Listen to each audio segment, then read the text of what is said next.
Hello friends, ਮੈਂ ਹਾਂ ਰੁਪਿੰਦਰ ਕੌਰ। ਤੁਸੀਂ ਦੇਖ ਰਹੇ ਹੋ ਇੰਗਲਿਸ਼ ਵਿਦ ਰੂਪ। ਅੱਜ ਆਪਣੀ ਕਲਾਸ ਹੈ ਟਾਸਕ 1। ਆਪਾਂ ਸਟਾਰਟ ਕਰ ਰਹੇ ਹਾਂ ਲਾਈਨ ਗ੍ਰਾਫ। ਠੀਕ ਹੈ ਜੀ। ਲਾਈਨ ਗ੍ਰਾਫ ਦੇ ਵਿੱਚ ਇੱਕ ਚਾਰਟ ਆਪਾਂ ਪਹਿਲਾਂ ਲਾਈਨ ਗ੍ਰਾਫ ਦਾ ਕਰ ਚੁੱਕੇ ਹਾਂ, ਸੋ ਇਹ ਆਪਣਾ ਸੈਕਿੰਡ ਹੈ ਜਿਹੜਾ ਆਪਾਂ ਲਾਈਨ ਗ੍ਰਾਫ ਦੁਬਾਰਾ ਕਰ ਰਹੇ ਹਾਂ। ਠੀਕ ਹੈ ਫਰੈਂਡਸ, ਦੇਖੋ ਜੀ ਆਪਾਂ ਨੂੰ ਕੀ ਦਿੱਤਾ ਹੋਇਆ, ਤੁਹਾਨੂੰ ਇਹ ਗਿਵਨ ਦਿੱਤੀ ਹੋਈ ਹੈ ਪਿਕਚਰ ਜਾਂ ਚਾਰਟ ਹੈ ਜਿਹੜਾ ਵੀ ਹੈ ਲਾਈਨ ਗ੍ਰਾਫ ਹੈ। ਠੀਕ ਹੈ, ਤੁਹਾਨੂੰ ਕੀ ਨੇ ਦੋ ਲਾਈਨਸ ਦਿੱਤੀਆਂ ਹੋਈਆਂ ਨੇ। ਠੀਕ ਹੈ, ਇੱਕ ਦੱਸਿਆ ਹੋਇਆ ਬਰਥ, ਇੱਕ ਦੱਸਿਆ ਹੋਇਆ ਡੈਥ। ਠੀਕ ਹੈ, ਕਿੱਥੇ ਦਾ ਦੱਸਿਆ ਹੋਇਆ ਇਹਨਾਂ ਨੇ, ਕੀ ਕਿਹਾ, birth and death rate in New Zealand. ਠੀਕ ਹੈ ਜੀ, ਇਹ ਹੈਗਾ ਇਹਨਾਂ ਦਾ ਬਰਥ ਤੇ ਇਹ ਹੈਗਾ ਇਹਨਾਂ ਨੇ ਦੱਸਿਆ ਡੈਥ। ਨਿਊਜ਼ੀਲੈਂਡ ਦਾ ਬਰਥ ਤੇ ਡੇਟ ਉਹਨਾਂ ਨੇ ਰੇਟਸ ਦੱਸੇ ਹੋਏ ਨੇ। ਠੀਕ ਹੈ, ਈਅਰ ਵੀ ਦੱਸਿਆ ਹੋਇਆ। ਜੇ ਤੁਸੀਂ ਧਿਆਨ ਮਾਰੋਗੇ ਤਾਂ ਕੀ ਹੈ, ਜਿਹੜਾ ਈਅਰ ਹੈ 1901 to 2001 ਕਿੱਥੇ ਤੱਕ ਹੈ ਇਹ, ਇੱਕ ਸੈਂਚੁਰੀ ਹੈ। 100 ਸਾਲ ਹੋ ਰਹੇ ਨੇ। ਆਪਾਂ ਸੈਂਚੁਰੀ ਨੂੰ ਮਤਲਬ ਕਿ ਸੈਂਚੁਰੀ ਵੀ ਵਰਡ ਯੂਜ਼ ਕਰ ਸਕਦੇ ਹਾਂ। ਠੀਕ ਹੈ ਜੀ।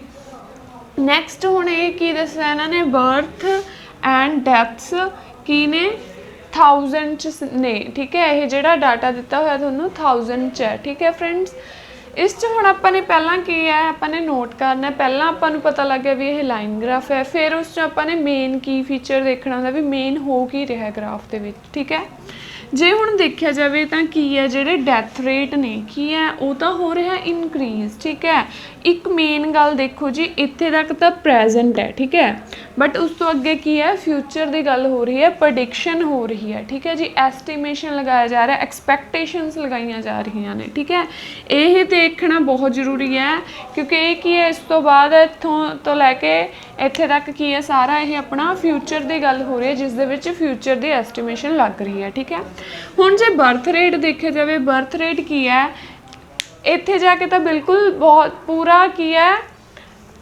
ਟੌਪ 'ਤੇ। ਠੀਕ ਹੈ, ਬਹੁਤ ਜ਼ਿਆਦਾ ਮਤਲਬ ਕਿ ਸਭ ਤੋਂ ਜ਼ਿਆਦਾ ਇੱਥੇ ਤੱਕ ਹੈ। ਠੀਕ ਹੈ, ਕਿਹੜੇ ਈਅਰ ਦੇ ਵਿੱਚ ਹੈ, ਆਲਮੋਸਟ ਇਹ ਹੈਗਾ ਨਾ, ਇਹ ਵਾਲੇ ਡਾਟੇ ਦੇ ਵਿੱਚ ਹੈ। ਠੀਕ ਹੈ ਜੀ, ਈਅਰਾਂ ਦੇ ਵਿੱਚ ਦਿੱਤਾ ਹੋਇਆ।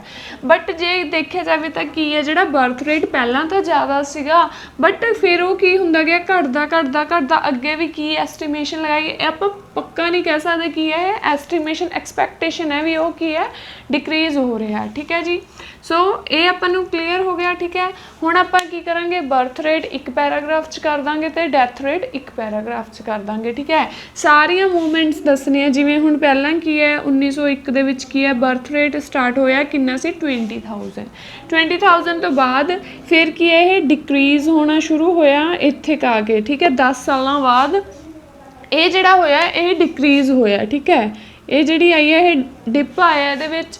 ਠੀਕ ਹੈ, ਉਸ ਤੋਂ ਬਾਅਦ ਫਿਰ ਕੀ ਹੈ, ਇਹ ਇਨਕਰੀਜ਼ ਹੋ ਗਿਆ। ਠੀਕ ਹੈ, ਕਿੰਨਾ, almost 39,000।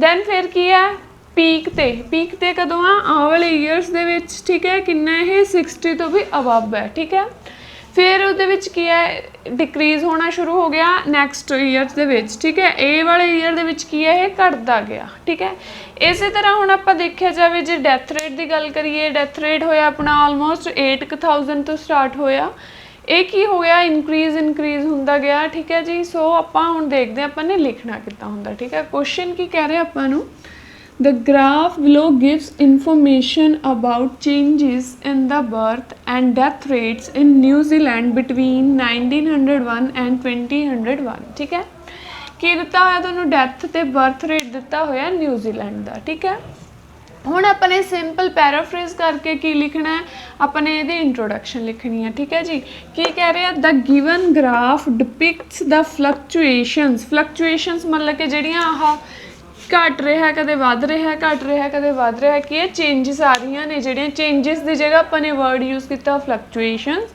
On death and birth rates. ਠੀਕ ਹੈ, ਇਨ ਨਿਊਜ਼ੀਲੈਂਡ। ਇੱਥੇ ਆਪਾਂ ਨੇ ਕੀ ਕਿਹਾ ਸੀਗਾ, ਨਿਊਜ਼ੀਲੈਂਡ, ਬਿਟਵੀਨ ਐਂਡ ਯੂਜ਼ ਕੀਤਾ, ਇੱਥੇ ਆਪਾਂ ਨੇ ਯੂਜ਼ ਕਰਤਾ ਫਰੋਮ ਤੇ ਐਂਡ। ਠੀਕ ਹੈ, ਤੇ ਆਪਾਂ ਨੇ ਫਿਰ ਇਹਦੇ ਬਾਰੇ ਵੀ ਦੱਸਣਾ। ਠੀਕ ਹੈ, ਇਹਨਾਂ ਨੇ ਆਪਾਂ ਨੇ ਫਿਰ ਇੱਥੇ ਕੀ ਲਿਖਤਾ, and also gives projection till the year 2001। ਕੀ ਹੈ, ਤੁਹਾਨੂੰ ਪ੍ਰੋਜੈਕਸ਼ਨਸ ਵੀ ਦਿੱਤੀਆਂ ਗਈਆਂ। ਠੀਕ ਹੈ, ਇਹਨਾਂ ਨੂੰ ਆਪਾਂ ਪ੍ਰੈਡਿਕਸ਼ਨ ਵੀ ਲਿਖ ਸਕਦੇ ਹਾਂ, ਪ੍ਰੋਜੈਕਸ਼ਨ ਦੀ ਜਗ੍ਹਾ ਪ੍ਰੈਡਿਕਸ਼ਨ ਵੀ ਵਰਡ ਯੂਜ਼ ਹੋ ਸਕਦਾ।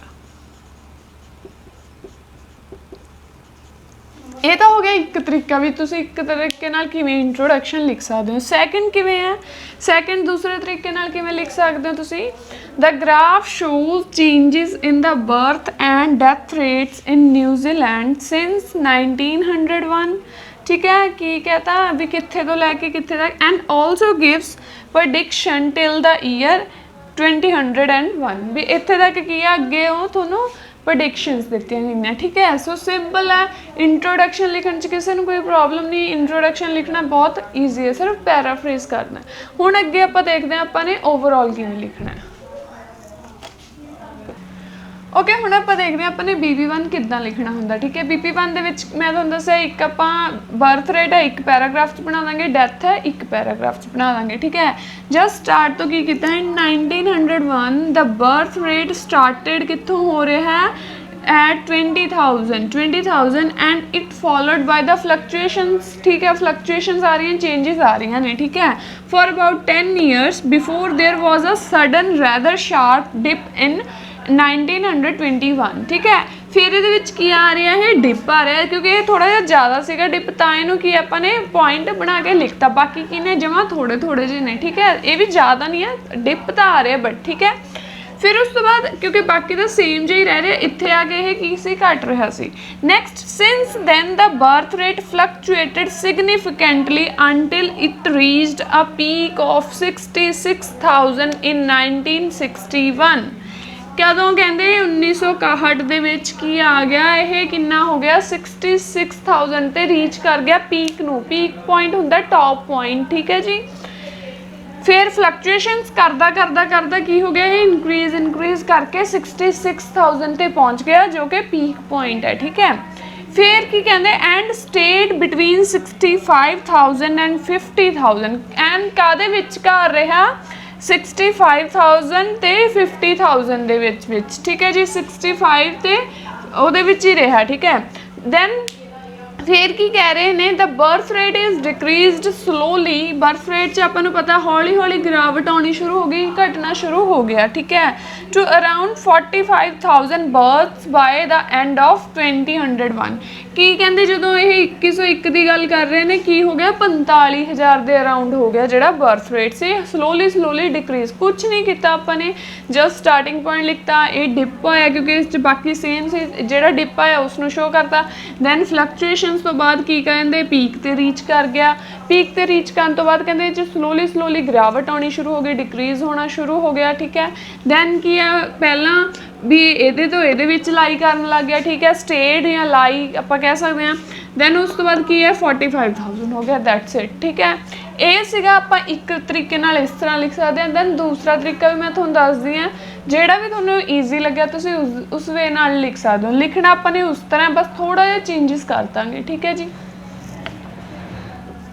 हुण दूसरे तरीके नाल देखते हैं भी आपां किद्दां लिख सकते हैं। लिखिया सेम ही है बट थोड़ा जिहा की है लाइन्स चेंज कीतियां ने। ठीक है between 1901 and the present day. ठीक है 1901 प्रेजेंट डे मतलब कि इत्थे तक की गल हुई है। ठीक है आपां नूं सॉरी इत्थे तक की गल हुई आपां नूं। ठीक है प्रेजेंट डे की है जिहड़ा हुण चल रहा उहदे तक गल की गई है। The birth rate has been consistently higher than the death rate. इत्थे तक कहते जिहड़ा बर्थ रेट है कंसिस्टेंटली हायर है जे कंपेयर किया जाए देखो इत्थे तक प्रेजेंट तक की है बर्थ रेट ही ज़्यादा है। ठीक है ये भी तुसी मेन पॉइंट लिख सकते हो। ठीक है फस्ट पॉइंट तुसी मेन पॉइंट ही लिखना हुंदा ये कहते बर्थ रेट ज़्यादा है ये नालों डैथ रेट नालों कदों तक 2021 तो पहला। ठीक है friends next it stood at 20,000 at the start of this period. कहते कित्थे स्टूड कर रहा है कित्थे लाई कर रहा है कित्थे स्टेट कर रहा है 20,000 of this period and increased to a peak of 66,000 in 1961। फिर की हो गया है पीक नू रीच कर गया 1961 दे विच।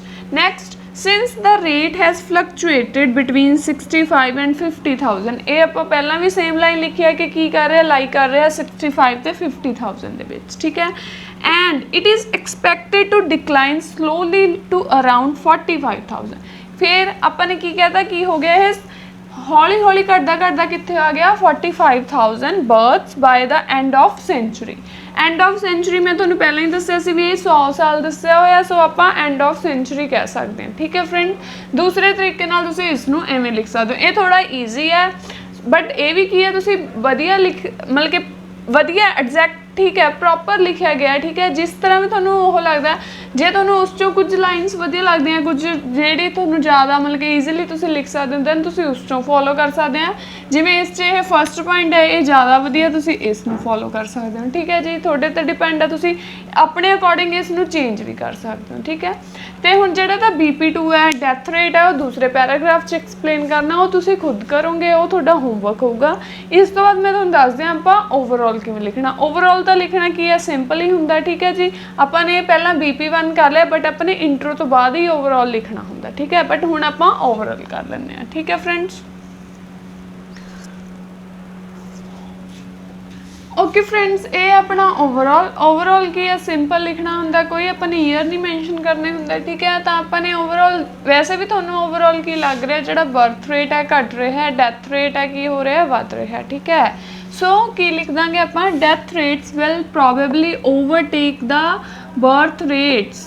कहते की है, जिहड़े डैथ रेट ने वो इसनूं ओवरटेक कर रहे हैं, मैं मतलब कि इस तो अगे लंघ रहे ने।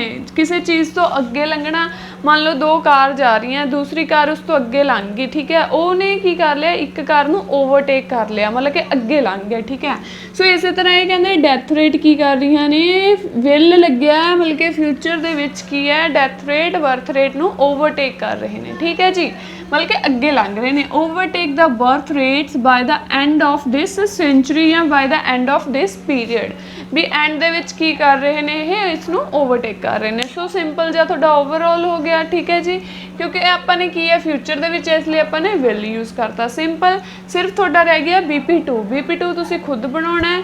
यह सी अपनी अज दी क्लास। ठीक है, जिहड़ा BP2 है तुहाडा होमवर्क है, सिर्फ डैथ रेट नूं तुसीं एक्सप्लेन करना है, ज़्यादा अपने पॉइंट्स है नहीं। ठीक है, की है ज़्यादा सेम जिहा ही रह रहा, दैन की हो रहा है, इकोदम इनक्रीज हो रहा है। ठीक है फ्रेंड्स, ये सी अपनी अज दी क्लास। जे तुहानूं मेरी क्लास वधिया लगी तो लाइक जरूर करियो, मेरे चैनल नूं सबसक्राइब करो ते बैल आइकन ते क्लिक करो, ताकि आने वाली वीडियो की नोटिफिकेशन तुहानूं मिल सके। ओके फ्रेंड्स, मिलते हैं नवीं वीडियो दे नाल। Bye bye, take care.